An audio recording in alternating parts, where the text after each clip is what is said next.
Bab 696, pergi jauh ke dalam kolam yang dingin. Penyakit Sarah, Master Lembah Raja Pengobatan, dan peri pengobatan benar-benar tidak dapat menyembuhkannya dalam waktu seminggu. Ia yakin bisa disembuhkan, tapi butuh waktu lama, minimal 3 tahun. Tidak. Sarah memiliki sikap yang keras dan berkata dengan dingin, "Kamu harus menyembuhkanku dalam waktu seminggu, kalau tidak aku akan menghancurkan Lembah Raja Pengobatan.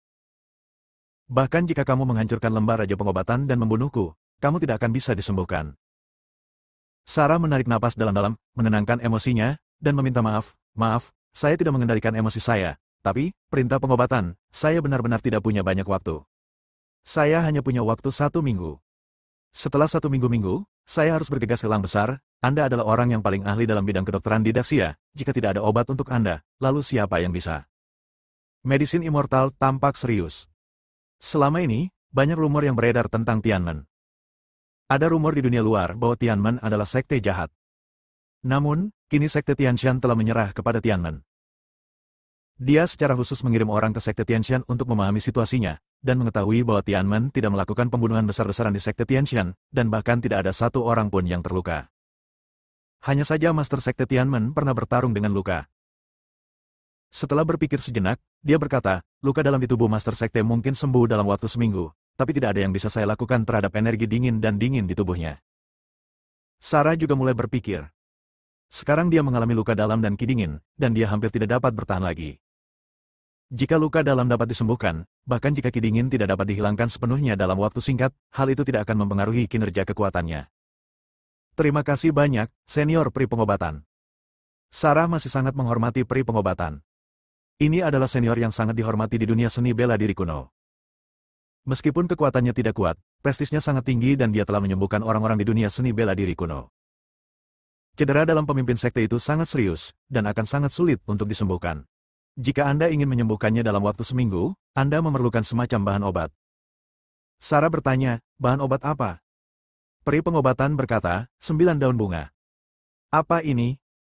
Peri pengobatan menjelaskan, ini adalah bahan obat langka yang sangat membantu dalam mengobati luka dalam. "Di mana itu?" "Ada kolam dingin di belakang Gunung Lembah Raja Pengobatan.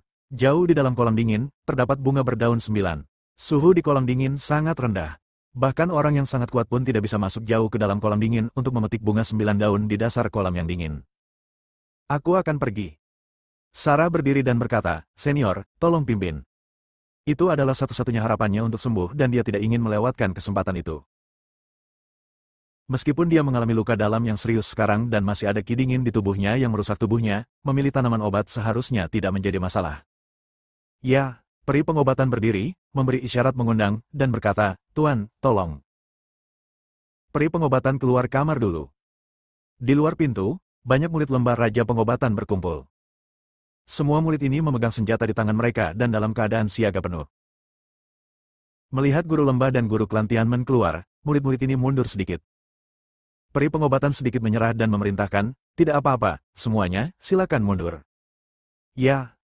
Baru pada saat itulah murid-murid Lembah Raja Pengobatan mundur. Peri pengobatan membawa Sarah ke gunung belakang. Gunung di belakang Lembah Raja Pengobatan, jauh di dalam ngarai. Ada kolam dingin di sini. Hantan tidak besar, diameternya hanya 100 meter. Air di sini berwarna biru samar dan terlihat agak aneh. Ada juga kabut putih di atas air. Peri pengobatan menunjuk ke kolam di depan dan berkata, "Ini adalah kolam dingin." Menurut buku kuno Lembah Raja Pengobatan, kolam dingin ini memiliki kedalaman sekitar 10.000 meter, dan suhu di dasarnya sangat rendah. Bahkan orang yang kuat di alam ke-8 tidak bisa. Tidak mungkin untuk mendalaminya, Master Sekte, apakah Anda benar-benar memikirkannya dengan jelas? Bahkan yang terkuat di alam ke-8 tidak bisa mendalaminya. Wajah Sarah di balik topeng itu serius. Setelah memikirkannya, dia mengangguk dan berkata, "Cobalah. Jika tidak berhasil, saya akan kembali." "Ya." Peri pengobatan mengangguk dan berkata, "Bunga berdaun 9 mudah dikenali. Tercatat dalam buku kuno Lembah Raja Pengobatan saya bahwa bahan obat ini berwarna hijau, memiliki 9 daun, dan warna bunganya juga sama hijau." Peri pengobatan memberikan pengenalan detail tentang penampilan bunga berdaun 9. Ia belum pernah melihat bunga 9 daun, namun ia telah membaca catatan di buku kuno Lembah Raja Pengobatan. Dari buku kuno Lembah Raja Pengobatan, ia mengetahui bahwa ada bunga 9 daun di dasar hantan. Sarah mengangguk. Segera, tubuhnya melompat ke dalam kolam yang dingin. Begitu Anda masuk, ada rasa dingin yang menusuk ke dalam tubuh Anda melalui pori-pori di seluruh tubuh Anda. Seolah-olah dia berada di jurang es, dia merasakan hawa dingin, begitu dingin hingga dia tidak bisa menahan diri untuk tidak menggigil. Dan pada saat ini, darah di tubuhnya tidak bisa tidak mendidih.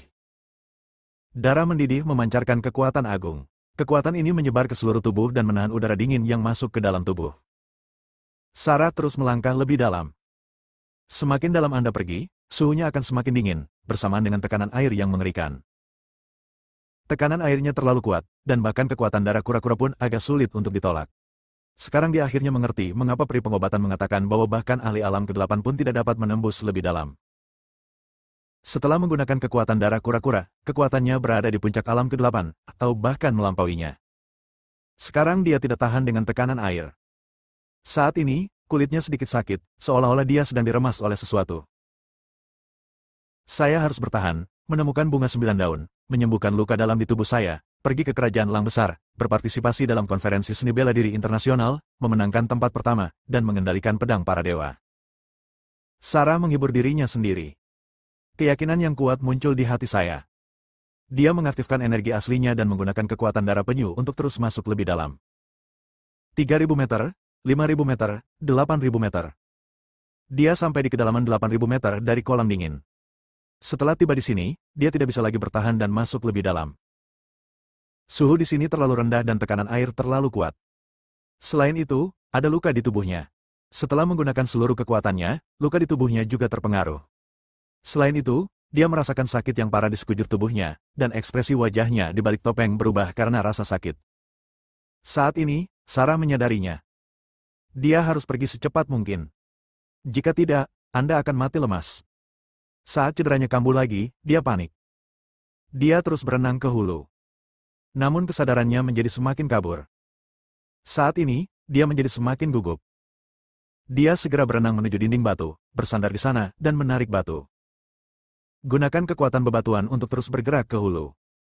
Namun, tidak lama setelah berenang ke hulu, dia muncul di depan sebuah gua. Kekuatan isap yang mengerikan datang dari dalam gua, menyedotnya ke dalam. Saat dia tersedot, dia semakin panik. Saat ini, dia bingung. Ada pusaran air di dalam gua, tubuh kurusnya tersedot ke dalam pusaran air dan langsung tersedot ke dasar. Tidak tahu sudah berapa lama. Sarah bangun dengan santai. Topeng di wajahnya telah dihilangkan oleh kekuatan pusaran air yang kuat. Dia terbangun dengan perasaan kedinginan. Dia membuka matanya dan melihat sekeliling. Di sekelilingnya gelap gulita, tanpa cahaya apapun. Dia adalah seorang pejuang kuat yang dapat melihat sekelilingnya dengan jelas bahkan dalam kegelapan. Ini adalah gua bawah tanah yang dikelilingi air. Dia terdampar di darat. Dia berdiri. Begitu dia berdiri, dia merasakan sakit yang menusuk di tubuhnya. Saya masih hidup. Rasa sakit yang datang dari tubuhnya membuat Sarah tahu bahwa dia masih hidup.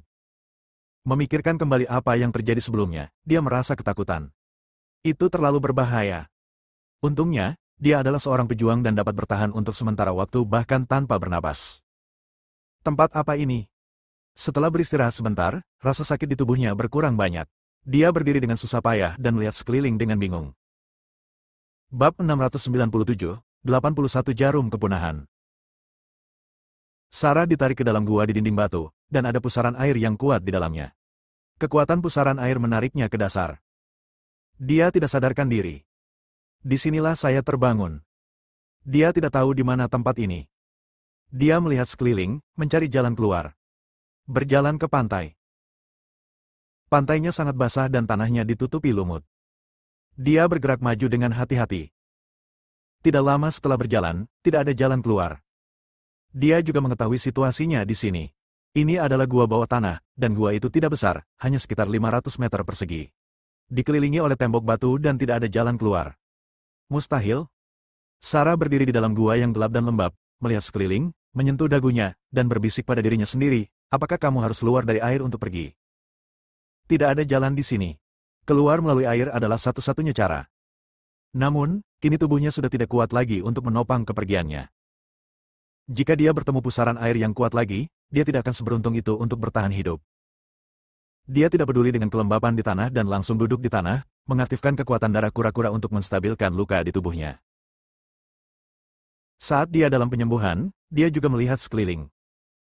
Pada saat ini, dia melihat apa yang tampak seperti kata-kata yang terukir di dinding batu di depannya. Dia berdiri dengan rasa ingin tahu dan berjalan mendekat. Ada banyak lumut di dinding batu. Di beberapa tempat yang tidak berlumut, dia melihat beberapa kata. Dia ingin menghilangkan lumut dari dinding batu dan melihat apa kata-katanya. Pedang jahat sejati. Dia memikirkan pedang jahat sejati. Dia memasuki kolam dingin dengan pedang jahat sejati, tetapi ketika dia berada di bawah, dia pingsan dan kehilangan pedang jahat sejati. Dia mengaktifkan energi aslinya, dan darah kura-kura di tubuhnya mulai mendidih. Pada saat ini, dia merasakan lokasi pedang jahat sejati. Dan pedang jahat sejati sepertinya merasakan darah penyu di tubuhnya. Pada saat ini, pedang jahat sejati di dasar kolam dingin dengan cepat terbang ke dalam gua yang dimasuki Sarah, melewati pusaran air yang kuat, dan mencapai dasar, terus bergerak maju mengikuti sungai. Swoosh! Sesaat kemudian, pedang jahat sejati muncul dari air. Sarah mengulurkan tangan dan mengambil pedang jahat sejati. Mengelus pedang jahat sejati, dengan sentuhan sayang di wajahnya yang sedikit pucat, dia berkata dengan lembut, pedang yang sungguh ajaib, pedang itu benar-benar dapat merasakan nafasku dan kembali kepadaku. Sambil memegang pedang jahat sejati, dia dengan cepat bergerak untuk membersihkan semua lumut di dinding batu. Setelah dihilangkan, tulisan di dinding batu pun terungkap. Ini adalah teks berusia 1000 tahun. Sarah tidak mengetahui jenis tulisan ini pada awalnya, tetapi terakhir kali dia mempelajari pedang ajaib, dia secara khusus menerjemahkannya secara online dan mempelajarinya, dan dia secara bertahap memahami hieroglif dari ribuan tahun yang lalu. Dia melihatnya dengan cermat. Setelah membacanya, dia terkejut. Ini, dengan ekspresi tidak percaya di wajah cantiknya, dia tidak bisa menahan diri untuk tidak berseru, bagaimana ini mungkin? Ini sungguh luar biasa. Sarah tidak percaya dia akan menemui hal seperti itu di dasar kolam dingin di belakang gunung lembah Raja Pengobatan. Informasi yang dicatat di sini terkait dengan 81 jarum Julian.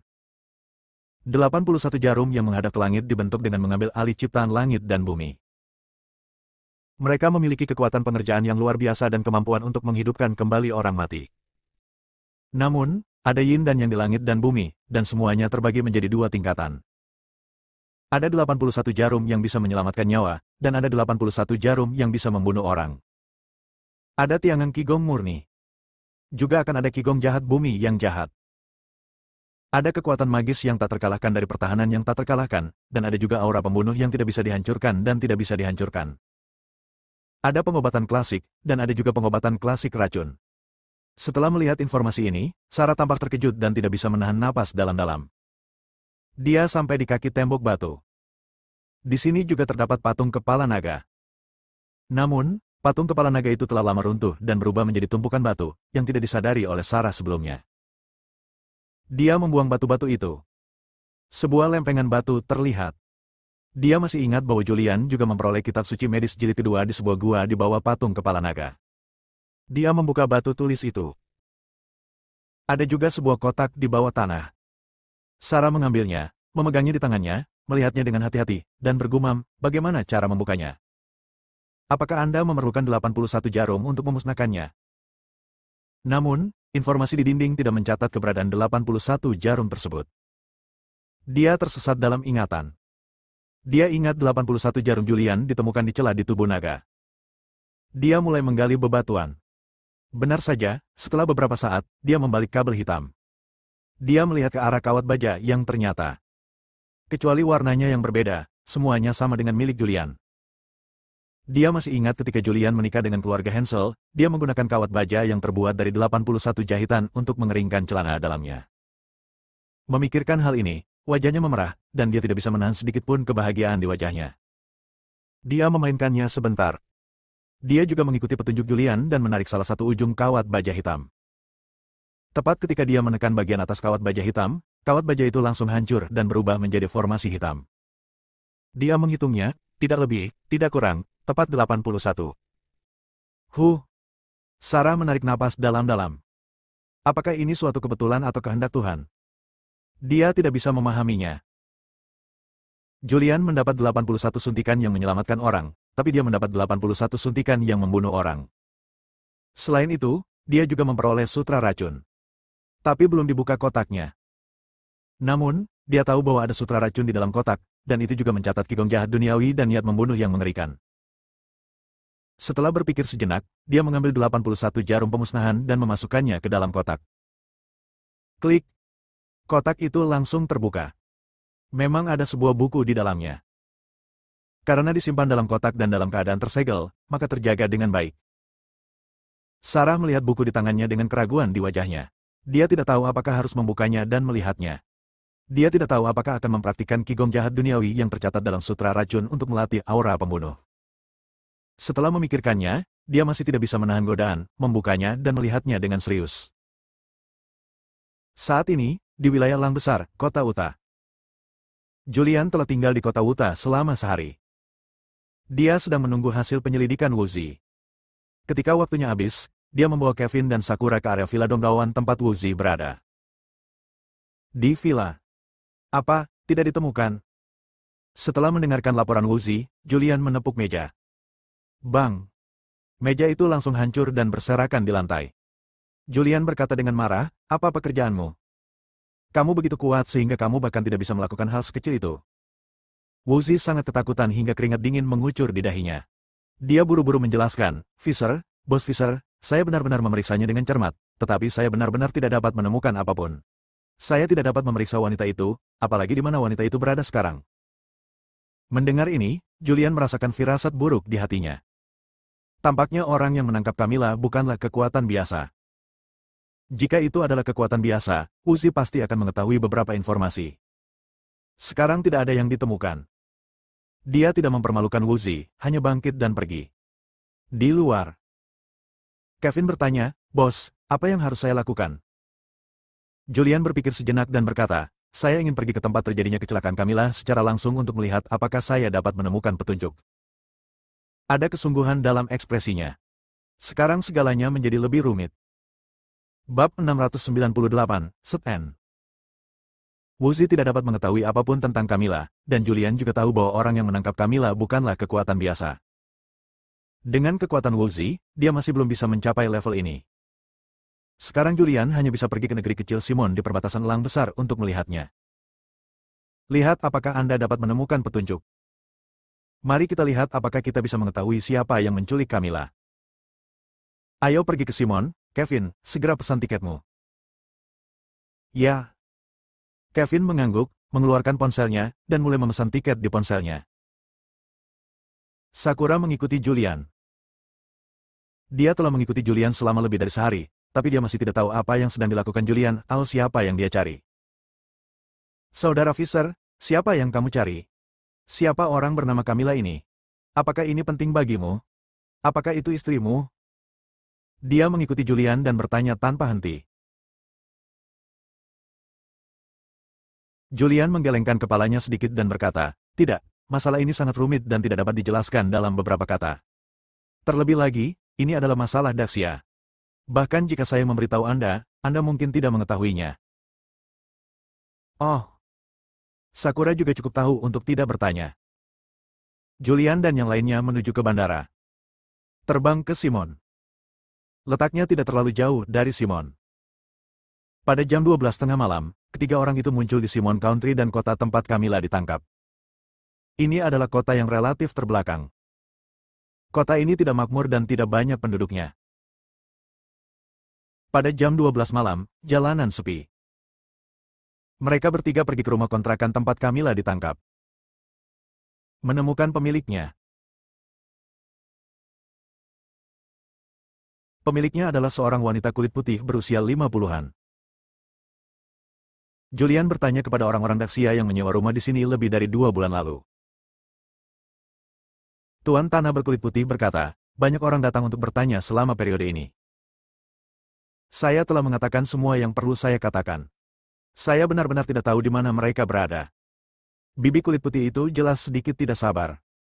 Terbangun di tengah malam, dia merasa sangat tidak bahagia dan berkata dengan dingin, jangan ganggu aku lagi. Julian melirik Sakura dan bertanya, apakah kamu punya uang? Tidak, hanya itu yang kumiliki. Sakura mengeluarkan sebuah kartu bank yang sangat bagus dan berkata, aku selalu menggesek kartu itu ketika aku keluar. Adapun saldo di kartu itu, aku tidak tahu. Julian mengangguk ringan. Sakura milik keluarga kerajaan Lang Besar dan merupakan putri Lang Besar. Uang di kartunya pasti sangat besar. Julian memandang sang induk semang dan berkata, selama Anda memberitahu saya detail tentang apa yang terjadi, saya akan memberi Anda hadiah yang sesuai, 10 juta euro. Nyata, sang induk semang tampak serakah.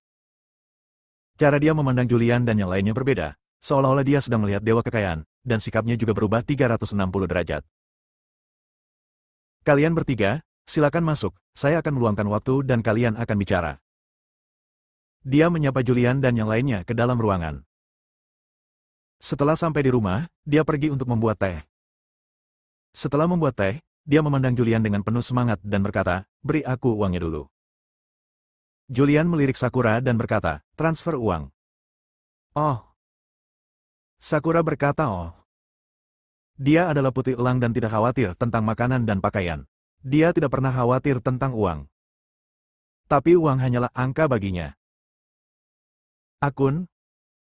Dia memandangi sang induk semang. Sang induk semang segera menyebutkan nomor rekeningnya. Sakura mulai mentransfer uang. Segera, sang induk semang menerima pengingat pembayaran. Ketika dia melihat saldo di kartu, dia tidak bisa menutup mulutnya karena tertawa. Dia duduk dan bertanya sambil bergosip, siapakah ibu dan anak perempuan Daxia? Mengapa mereka seperti ini? Berapa banyak orang yang datang menemui mereka selama beberapa waktu? Kenapa? Banyak orang datang menemui mereka. Julian bertanya dengan tenang. Sang induk semang berpikir sejenak dan berkata, tidak terlalu banyak, ditambah lagi kalian hanya 3 kelompok, dan seseorang datang untuk bertanya tadi malam. Julian berpikir sejenak. Mungkin dialah yang pertama kali meminta orang untuk bertanya. Kedua kalinya adalah orang-orang Wuzi. Oleh siapa mereka ditangkap? Sang induk semang teringat, berpikir sejenak, dan berkata, mungkin lebih dari 2 bulan yang lalu. Saya masih ingat bahwa saat itu hari kelima bulan Januari, dan saat itu malam. Ada pertengkaran di kamar mereka. Saya keluar untuk melihat apa yang terjadi. Melihat mereka dibawa pergi oleh beberapa orang asing. Julian bertanya, siapa itu? Saya tidak tahu, saya tidak melihat dengan jelas. Apa warna kulitnya? Mereka semua ada di sana. Ada orang berkulit kuning, orang kulit putih, dan beberapa orang kulit hitam. Apakah ada pengawasan di sini? Tidak. Julian menanyakan banyak pertanyaan kepada pemiliknya. Namun semua ini hanyalah jawaban sepihak dan tidak bernilai banyak. Sakura, tolong dapatkan uangnya kembali. Informasi ini tidak berguna bagiku. Tidak bernilai banyak uang. Uang tersebut ditransfer oleh Sakura, dan selama dia menelepon, bank akan mendapatkan uangnya kembali. Mendengar hal itu, sang induk semang menjadi cemas dan buru-buru berkata, jangan, saya juga tahu beberapa berita. Saya belum memberitahu Anda berita ini. Apa beritanya? Julian melirik sang induk semang. Saat mereka dibawa pergi, saya mendengar mereka menyebutkan lokasinya. Di mana? Saya mendengar seorang pria berkulit kuning berkata bahwa dia ingin membawa orang tersebut ke gereja Set. Seolah-olah dia sedang menunggu seseorang untuk menjemputnya. Mendengar ini, Julian tiba-tiba berdiri dan bertanya, apakah ini benar? Sang induk semang berkata dengan penuh sumpah, itu benar sekali. Saya berani menjamin dengan nyawa saya bahwa saya akan membawanya ke gereja Set. Julian tidak banyak bicara, berdiri dan berbalik untuk pergi. Kevin dan Sakura mengikuti di belakang. Di luar, di jalan yang sepi. Julian memandang Sakura dan berkata, Sakura, tolong gunakan jaringan intelijen resmi negeri elang besar untuk memeriksa gereja Set. Untuk saya. Sakura melirik Julian, mengerutkan bibirnya, dan berkata, bagaimana saya bisa menggunakan jaringan intelijen negara? Anda menganggap saya terlalu tinggi.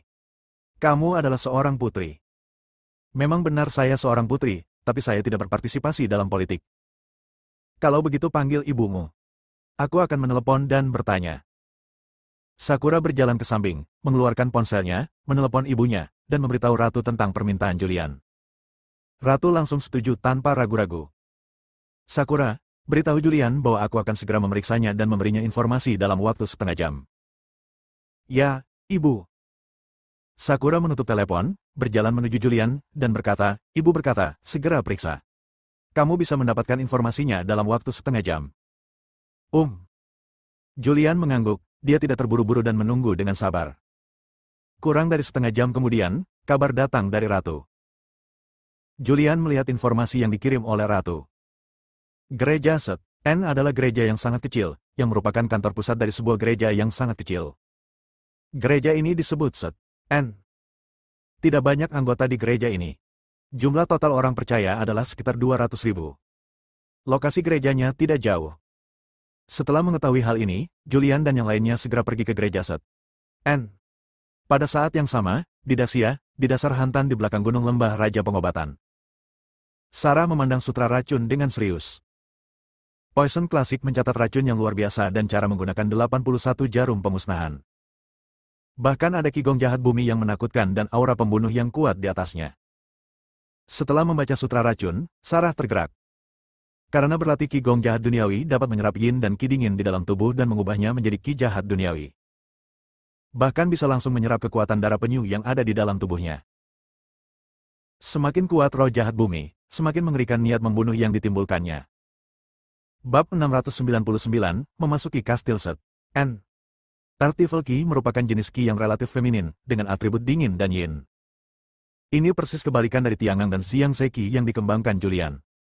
Sarah memikirkan Priscilla. Karena Qi Priscilla adalah milik yin maka dia dapat melengkapi Julian, dan mereka dapat berlatih bersama rahasia metode mental yang terekam dalam gambar tempat tinggal di Gunung Huayu. Meskipun dia enggan, dia tidak dapat membantu Julian dalam masalah ini. Jika dia sekarang berlatih Qigong jahat duniawi dan mengolah Qi jahat duniawi, maka dia dapat berlatih seni bela diri yang direkam dalam gambar kediaman Gunung Huayu bersama Julian. Memikirkan hal ini, Sarah merasakan keyakinan yang kuat di dalam hatinya. Dia mulai mencoba berlatih Qigong jahat duniawi. Rute pengoperasian Artificial Qigong mirip dengan Tiangang Qigong. Sarah berlatih Tiangang Qigong dan sekarang berlatih Artificial Qigong, mendapatkan hasil 2 kali lipat dengan setengah usaha. Sarah mulai mempraktikkan kejahatan duniawi di gua bawah tanah ini. Julian, yang berada jauh di Lang Besar Country, mengetahui bahwa Camilla dibawa ke gereja St. Anne lebih dari 2 bulan yang lalu. Setelah menyelidiki gereja St. Anne, dia membawa Kevin dan Sakura ke sana. Gereja St. Anne, yang merupakan markas besar sebuah gereja kecil. Menurut informasi yang diberikan oleh Ratu Lang, ukuran gerejanya tidak besar, dan jumlah anggota gereja tersebut tidak banyak. Jumlah anggotanya hanya sekitar 200.000. Dan orang-orang percaya ini semuanya adalah anggota kerajaan Simon. Gereja ini belum berkembang menjadi gereja internasional. Simon Country, pinggiran kota kecil. Tempat ini adalah padang rumput, dan ada sebuah bangunan di padang rumput tersebut. Bangunannya bergaya kastil. Kendaraan off-road datang. Kevin, yang sedang mengemudi, berhenti 1000 meter dari kastil, menunjuk ke kastil di depan dan berkata, "Bos, menurut navigasi, kastil di depan adalah gereja St. Anne." Julian memejamkan mata untuk beristirahat dan memikirkan sesuatu. Mendengar suara Kevin, dia mendongak dari kursi penumpang dan melihat kastil di depan. "Baiklah, teruskan." Dia tahu bahwa gereja St. Anne ini jelas bukan gereja biasa. Ini seharusnya menjadi kekuatan misterius yang menggunakan gereja sebagai kedok. Mengenai apakah ada orang kuat di gereja bernama St. Anne ini, dia tidak tahu, tapi dia tidak takut. Dia kini telah memasuki alam ke-8. Kekuatan ini adalah yang terbaik bahkan di antara para pejuang kuno Gritsia. Dia tidak terlalu memperhatikan kekuatan barat ini. Kevin terus melaju ke depan. Segera kami tiba di gerbang kastil. Gerbang kastil tingginya lebih dari 10 meter. Pintu hitam terkunci rapat. Tidak ada seorang pun di sekitarnya. Ketiganya keluar dari mobil. Julian berjalan mendekat dan mengetuk pintu. Berderak. Pintu besi besar terbuka. Orang yang membukakan pintu adalah seorang lelaki tua, mengenakan jubah merah panjang dan topi di kepalanya. Penampilannya agak aneh, seolah-olah dia adalah seorang penyihir. "Maaf, siapa yang kamu cari?" Setelah lelaki tua itu membuka pintu, dia menyatukan kedua tangannya dan bertanya dengan hormat. Julian berkata sambil tersenyum, "Kami bertiga datang ke sini untuk jalan-jalan. Saat itu sudah larut malam dan kami tidak dapat menemukan tempat untuk menginap.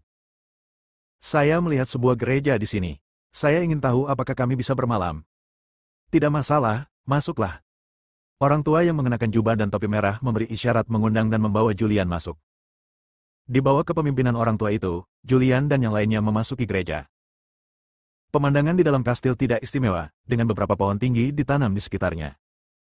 Julian dan 3 lainnya dibawa ke ruang samping. Di dalam kamar, beberapa orang beriman membuat teh dan membawakannya. Mereka bertiga duduk bersama. "Kalian bertiga, ruangannya terbatas. Kalian bisa masuk saja malam ini." "Oke, tidak masalah." Julian berkata sembarangan dan bertanya, ngomong-ngomong, kami dari Daxia dan belum pernah mendengar tentang gereja Set. Saya lebih penasaran dengan budaya asing. Bisakah Anda ceritakan tentang gereja Set? Beberapa sejarah? Oh iya, tapi hari ini sudah larut, jadi sebaiknya kalian bertiga istirahat dulu. Aku akan menjelaskannya secara detail besok pagi ya. Oke. Julian tidak berkata apa-apa lagi. Kalian bertiga, silakan istirahat dulu. Aku pamit dulu. Lelaki tua berbaju dan bertopi merah, berpakaian seperti pesulap, membungkus sedikit, lalu berbalik dan pergi. Setelah dia pergi, Kevin bertanya, "Bos, apakah kamu menemukan sesuatu?" Ini agak tidak normal. Wajah Julian menjadi gelap. Abnormal? Sakura memandang Julian dengan ekspresi bingung di wajahnya dan tidak bisa menahan diri untuk tidak bertanya, "Ada apa? Apakah tidak ada yang aneh dengan ini?" Julian mengerutkan kening dan berkata, "Segera setelah saya masuk ke kastil ini, saya merasakan kesuraman, seolah-olah ada sesuatu yang jahat menatap saya dalam kegelapan, yang membuat saya merasa tidak nyaman." Ada juga lelaki tua yang memimpin ngomong-ngomong, meskipun dia memiliki senyuman di wajahnya dan menyambut kami, saya merasakan energi jahat dalam dirinya. Aneh sekali. Tubuh Sakura gemetar ketakutan, dia tidak bisa menahan diri untuk tidak mendekat ke Julian, dan tidak bisa menahan untuk tidak memegang tangannya.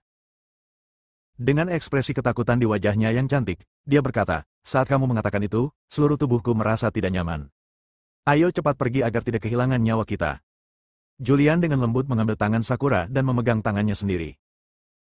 Sakura juga memperhatikan sesuatu, wajahnya yang cantik sedikit memerah, dia menggerakkan tubuhnya dan menjaga jarak tertentu dari Julian.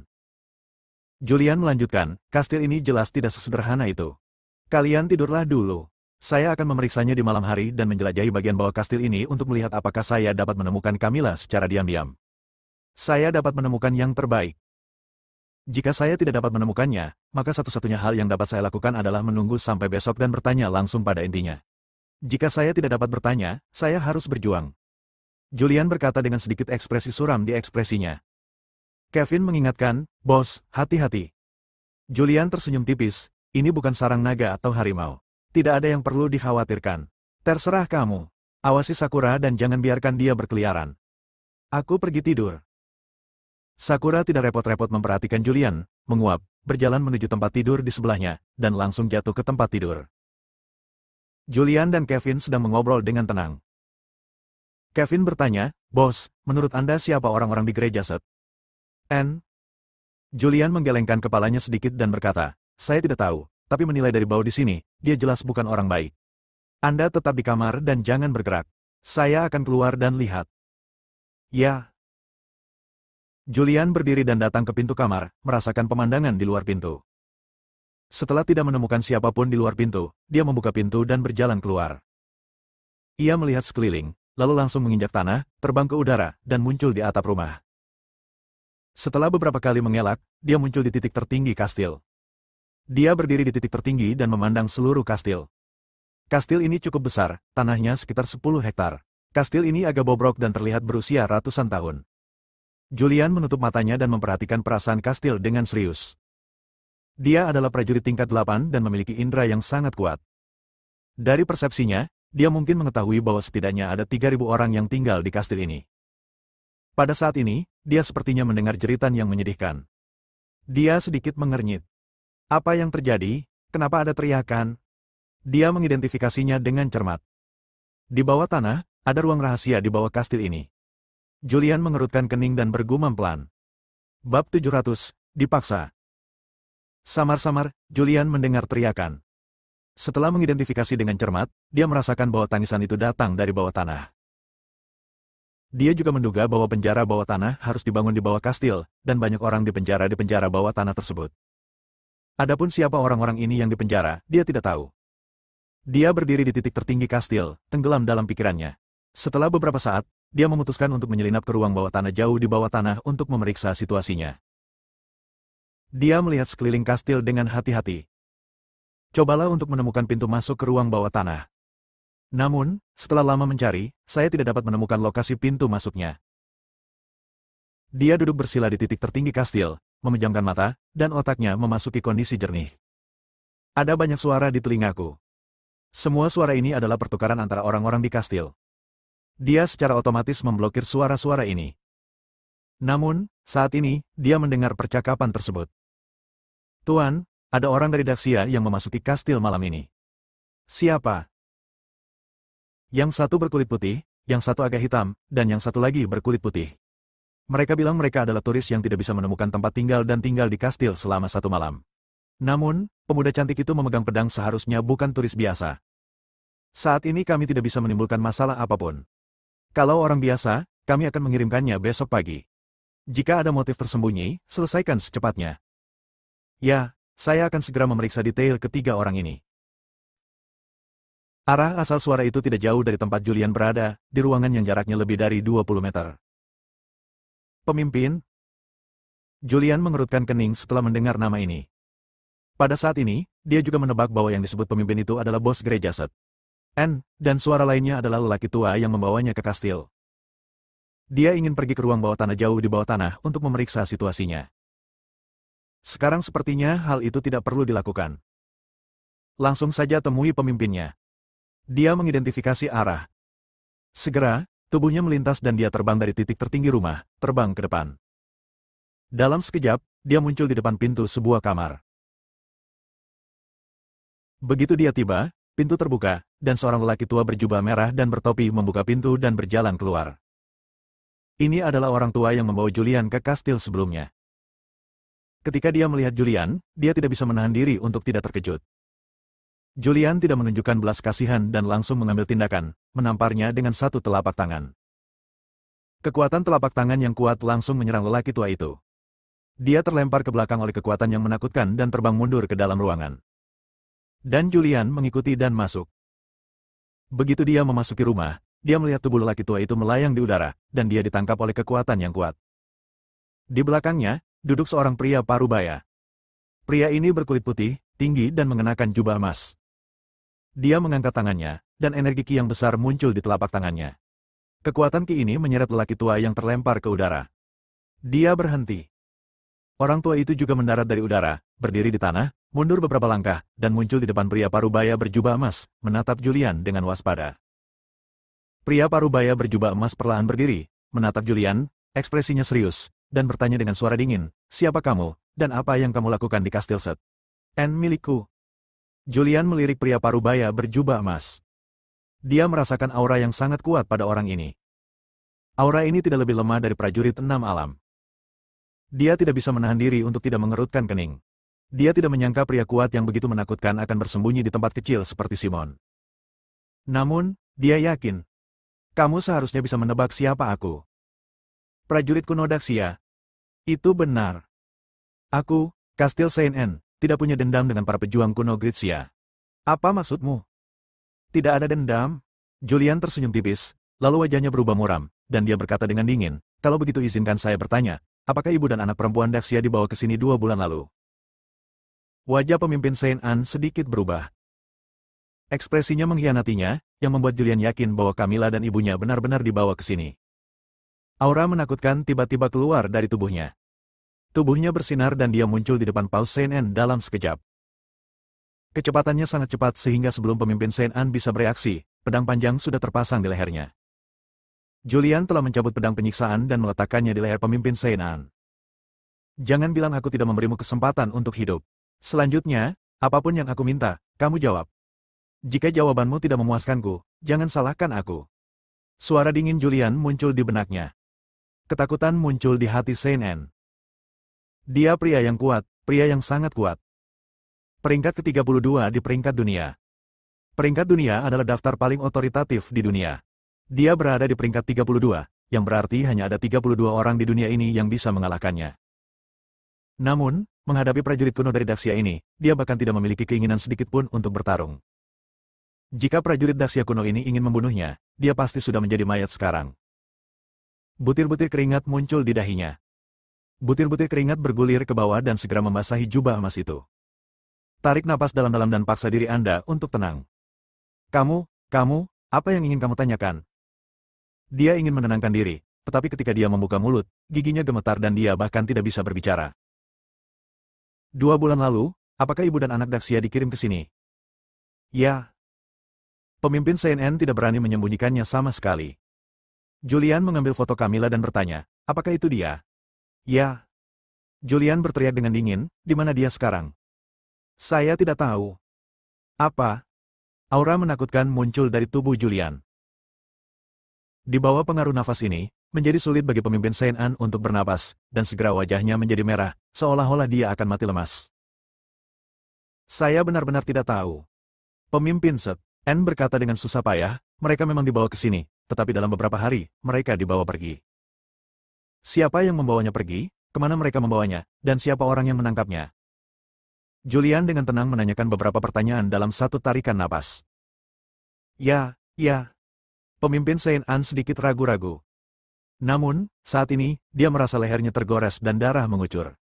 Tiba-tiba dia panik dan buru-buru berkata, jangan lakukan itu, kataku.